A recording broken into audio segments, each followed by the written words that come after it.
Alô galera goiana, alô galera esmeraldina, aquele abraço!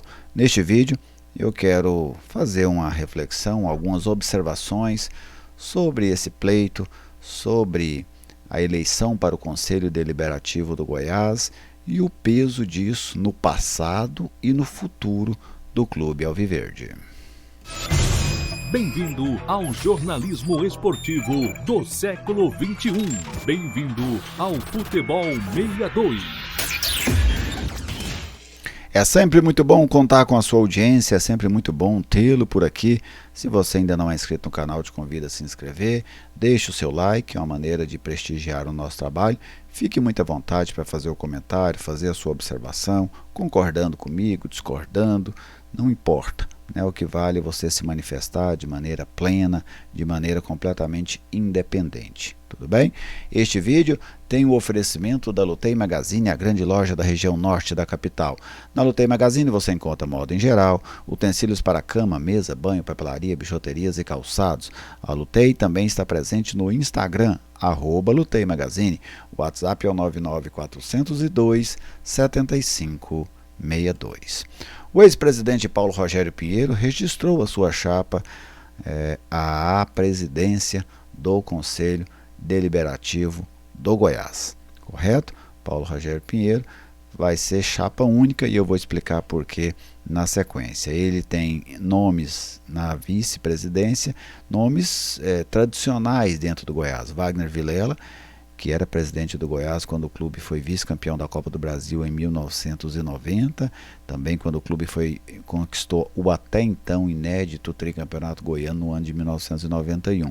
E Eduardo Ribeiro, que sempre fez parte também ali das direções do Goiás no final dos anos 80, no início dos anos 90. Então são esmeraldinos já bastante consolidados dentro da história do clube. E o Paulo Rogério, conselheiro em muitos momentos, presidente do Goiás, foi o penúltimo presidente do Goiás, aliás o último presidente do Goiás, porque pós Paulo Rogério, o Goiás deixou de ter presidente executivo e passou a ter a figura do diretor executivo, indicado, contratado pelo Conselho de Administração. O atual presidente do Goiás do Conselho é o Vanderlan, ele que era vice, mas herdou o cargo quando o Edminho Pinheiro, então presidente, renunciou ao cargo. Então no mês de junho o Goiás fará uma eleição e o Paulo Rogério Pinheiro será aclamado como presidente do Goiás. Não há condições matemáticas de outra chapa ser registrada. Primeiro eu vou explicar como é que funciona o processo, depois eu opino sobre os nomes e também sobre o processo, tá bem? Como é que funciona a eleição para o Conselho Deliberativo do Goiás e a eleição para a presidência do Goiás?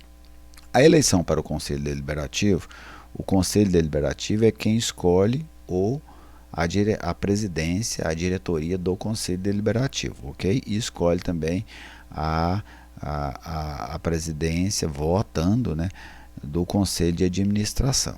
Correto? É o conselho quem elege essas duas diretorias, vamos dizer assim, tanto a diretoria executiva como o conselho de administração. O Goiás tem sócios proprietários, não são os torcedores, sócios proprietários que compraram títulos do clube ao longo dos anos. Eles são 700 e alguma coisa, é um número que varia, Estes sócios, dentre eles, 250 são eleitos conselheiros do clube. Para se registrar uma chapa, uma chapa para a presidência, você precisa de ter a assinatura de 250 sócios, pelo menos, que é o tamanho do conselho, O Goiás tem ali, dependendo de um mês para o outro, mas o número de sócios adimplentes, os sócios proprietários, gira ali na casa de 450. Um pouquinho mais, um pouco menos, mas quase sempre fica em torno disso. Ou seja, este número ele não é suficiente para que se registre duas chapas, porque o conselheiro que assina em uma chapa, ele não pode assinar na outra, certo? Então, quem conseguiu 250 assinaturas, que é o número exigido para registrar a chapa, ele automaticamente, com esse número de sócios proprietários adimplentes, ele já elimina matematicamente a possibilidade de que se registre outra chapa, correto? Essa é a maneira. Já a eleição para o conselho, porque você elege a diretoria do conselho e elege o conselho, certo? A eleição do Conselho Deliberativo do Goiás, ela é feita por um chapão. Você tem 250 vagas, então você registra uma chapa com 250 nomes. Então esses 250 nomes, vencedores, eles irão compor o Conselho do Goiás. Acontece a mesma situação. Se você consegue 250 nomes, logo não é possível montar uma segunda chapa nesse universo de adimplentes na faixa de 450. Então você tem homologações, vamos dizer assim, né? Você não tem disputas para saber qual chapa vai comandar o Conselho Deliberativo do Goiás, correto? Esse aí é o trâmite burocrático, vamos dizer assim, é como funciona o Estatuto do Goiás no que diz respeito ao seu Conselho Deliberativo. Primeiro vamos por partes, quero falar dessa situação do Paulo Rogério. Paulo Rogério é um nome muito experimentado, conhece todas os corredores esmeraldinos, né? Cresceu dentro do Goiás, né? Filho do Ailê Pinheiro, e é o filho do Ailê Pinheiro que mais militou no Goiás, né? Os outros são passagens remotas, mas o Paulo não, sempre esteve por lá, chegando inclusive, como eu citei, teve cargos no passado, mas sem dúvida a presença mais marcante quando foi presidente do Goiás, saindo no final de 2023. Né? Então ele foi presidente ali 21, 22 e 23. Inclusive antes de 21, na reta final de 2020, ele meio que assume o Goiás. Né? Sem cargo, mas assume o Goiás. Depois ele foi eleito presidente esmeraldino. Tirou o time da Série B, colocou na Série A e colocou de novo na Série B. Né? Em termos de competições nacionais, foi isso que aconteceu.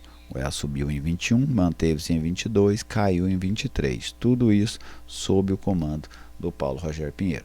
Ele trouxe 2 nomes experientes na sua chapa, inclusive o Wagner Vilela, um presidente vencedor, né, por muito pouco não conseguiu um título nacional em 1990, quando decidiu o título da Copa do Brasil contra o Flamengo.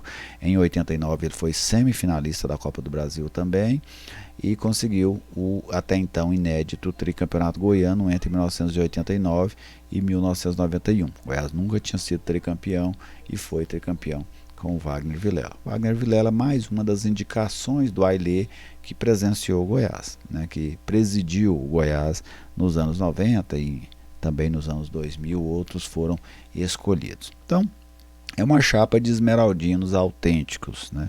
Não há qualquer dúvida em relação a isso.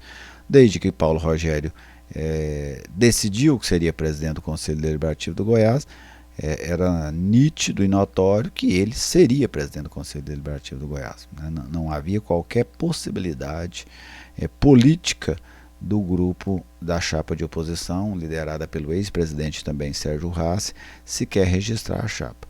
Né? Isso já era muito evidente. O movimento da oposição do Goiás, nesse caso, ele é um movimento apenas simbólico. Ele não é um movimento com real chance de nada. É um movimento simbólico para mostrar que tem gente descontente. É só isso. Não, politicamente não tem força para competir. Não tem força hoje para eleger chapa para o Conselho do Goiás, não tem chance para eleger a presidência do Conselho, não tem chance de indicar ninguém para o Conselho de Administração, não tem chance de ocupar qualquer cargo relevante dentro do Goiás, a oposição. A oposição no Goiás, ela é algo simbólico, como eu citei. Claro que tem nomes de pessoas importantes que já tiveram do lado da situação, hoje estão da oposição, mas esse movimento é apenas simbólico. Vamos lá, agora eu quero falar do processo. Aqui, há inúmeros processos de eleição de conselhos deliberativos no Brasil, modelos, formatos. O processo do Goiás, eu, Gerliezer, Eu vou falar aqui em primeira pessoa. Eu não gosto. Não gosto. E explico por quê. Essa ideia de ter um chapão, ela tem dois aspectos. Um aspecto, você elimina a oposição. Não existe oposição no conselho. Mesmo que porventura a oposição ganhasse a chapa do conselho, ela passaria essa situação e a oposição não estaria lá presente. A situação que virasse oposição também não estaria presente no conselho. Então ele é um conselho pensado, um modelo pensado para um pensamento único dentro do conselho. Eu vou explicar para vocês que há outras maneiras de se fazer isso, claro, se os conselheiros, os sócios proprietários, assim quisessem, mudassem o estatuto do clube. Alguns exemplos no país, como por exemplo o Internacional e o Corinthians, eles elegem chapas menores. Vamos dar um exemplo. O Corinthians, por exemplo, se eu não me engano, ele elege chapas de 25 conselheiros. Então você vai fazer lá 250 conselheiros. Você vai eleger 10 chapas com 25 conselheiros cada uma. Então você vai ter ali 40, 50 chapas registradas com 25 conselheiros. As 10 mais votadas, e aí cada um vota na chapa que ele quiser, elas serão eleitas para as 250 cadeiras. Dessa maneira, algumas chapas de situação são eleitas, algumas chapas de oposição são eleitas, algumas chapas de terceira via são eleitas. Então você tem um conselho mais plural, vamos dizer assim, em termos de representatividade de correntes ideológicas diferentes dentro do clube. O Internacional, se não me engano, adota um modelo com chapas de 10 nomes. Então você elege lá 20, 25 chapas de 10 nomes, e aí a oposição consegue eleger os seus, a situação consegue eleger os seus. Normalmente a situação leva vantagem, isso é natural, mas você tem dentro do conselho representantes que pensam diferente do grupo que manda, certo? Essa é uma ideia mais plural. Já o Goiás, ele adota esse modelo. O Goiás, ele mata a oposição na raiz. A oposição não chega ao conselho. Por exemplo, esses conselheiros que estão aí tentando registrar a chapa, eles serão alijados do conselho do Goiás. Vai entrar uma chapa onde eles não estarão presentes. Continuarão sócios proprietários, mas não serão conselheiros do Goiás. Então, a oposição, ela é, como eu citei, ela é alijada na raiz. E eu não gosto do formato. Não gosto. Não é porque alguém pensa diferente de você que essa pessoa não gosta do clube.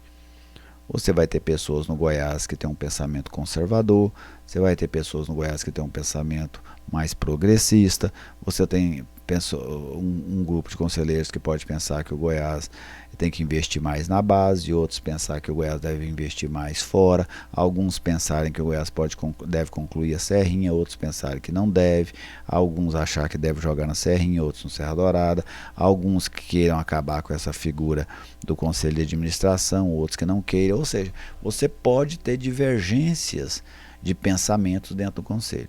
No modelo que o Goiás faz, aqueles que pensam diferentes são pessoas que se rebelam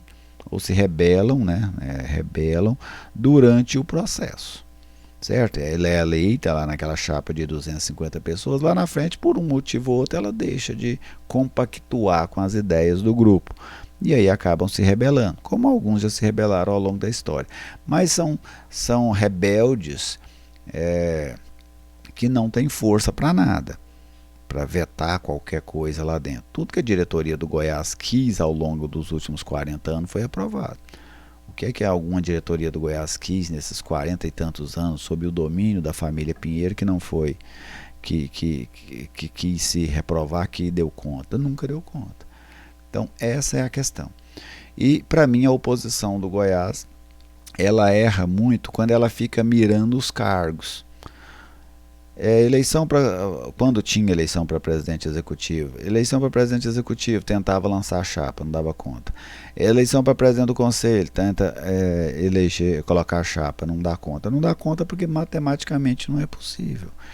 Então, ao meu ver, a oposição do Goiás, ela deveria mirar a eleição para o Conselho Deliberativo, não para a presidência do Conselho, para o Conselho mesmo, mudar este formato. Enquanto tiver esse formato de eleger um chapão, acabou. Pense no Brasil, né? Vamos pegar aqui um estado brasileiro, o estado de Goiás, tem lá 41 deputados. Imagina como que seria se a situação, o governo do estado lançasse uma chapa com 41 deputados e quem ganhasse ficava com a Assembleia. Pronto, você não tem oposição dentro da Assembleia. Entendeu? Esse é o processo. Então, para mim, a oposição do Goiás, ela nunca se atentou a isso, ou pelo menos não divulgou isso. Tem que se focar na eleição para o Conselho. Já para a situação que tem essa ideia, né, desse pensamento único dentro do Goiás, o Grupo Pinheiro ele gosta dessa ideia, né, de alijar a oposição. O formato é muito interessante, porque ele é um formato onde você vai ter o domínio amplo do Conselho. Você tem um Conselho de amém. E é o que o Conselho do Goiás faz ao longo dos anos. O Conselho do Goiás ele não rejeita nada. Ele está sempre lá pronto para o amém. Alguns não levantam a mão no momento do amém, mas são aqueles rebeldes isolados. E rebeldes isolados não fazem revolução, não é mesmo? Então, essa é a situação do Conselho do Goiás. Em outro momento eu quero até falar sobre a entrevista que o Paulo Rogério concedeu recentemente a um grupo de colegas que tem canais aqui no YouTube, né, e em outras redes sociais. Eu não fui convidado para esse evento, vamos dizer assim, para esse bate-papo com o ex-presidente Esmeraldino, mas eu quero refletir sobre algumas situações que ele comentou, que ele falou neste vídeo, neste encontro, mas isso vai ficar para um outro vídeo, tá bem? Muito obrigado a todos vocês, obrigado pela audiência, obrigado por estar mais uma vez aqui no Futebol 62. Fique à vontade para fazer as suas considerações nos comentários. Até a próxima oportunidade.